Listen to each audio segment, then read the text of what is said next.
Sebanyak 9 pejabat sementara atau PJS Kepala Desa dilantik langsung oleh Kopli Ansori selaku Bupati Lebong, Jumat 23 April 2021 bertempat di Aula Pemerintahan Daerah atau Pemda. 9 PJS dilantik untuk mengganti posisi PJS menjabat yang sebelumnya. Kekosongan ini merupakan dampak dari belum terlaksananya pemilihan Kepala Desa atau Pilkades, gelombang ketiga Kabupaten Lebong, yang seharusnya dilaksanakan di tahun lalu. Sedikitnya ada 17 desa di Kabupaten Lebong yang sudah hampir 1 tahun dipimpin oleh PJS Kades.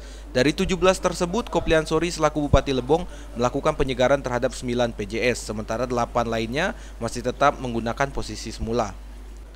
Turut hadir dalam kegiatan ini yaitu Bupati Lebong, Polres Lebong, Dandim, Ketua DPRD Lebong, Kepala Dinas PMDesos, beberapa Kepala Dinas, 9 PJS yang akan dilantik, para pendamping PJS serta rekan-rekan yang hadir.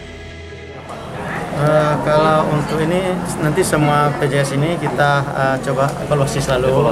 Ya, karena kita menyangkut kinerja yang kita pakai, bukan memilih siapa dia, tapi bukan masalah ini 7 ini berapa, tapi ini kinerjanya harus kita evaluasi, ya kita evaluasi. Misalnya karena kenapa kita tahun ini akan menghadapi Pilkades. Nah, ini harus butuh memang penyesuaian betul. Nah, secara administrasi pemerintahan desa itu benar-benar harus disukseskan. Jadi memang yang selama ini menurut kita kinerja kurang maksimal, ya kita harus rombak. Pada kesempatan itu, Bupati Lebong Kopli Ansori menyampaikan, PJS Kades merupakan seorang aparatur sipil negara atau ASN yang ditugaskan untuk memimpin sementara roda pemerintahan di desa. Hingga dilantiknya kepala desa terpilih hasil dari Pilkades yang digelar di desa tersebut.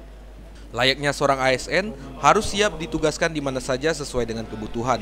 Dalam kegiatan ini, Bupati Lebong Kopli Ansori berharap setelah dilantiknya menjadi pejabat sementara atau PJS dapat bekerja dengan baik, amanah, sesuai dengan tanggung jawab.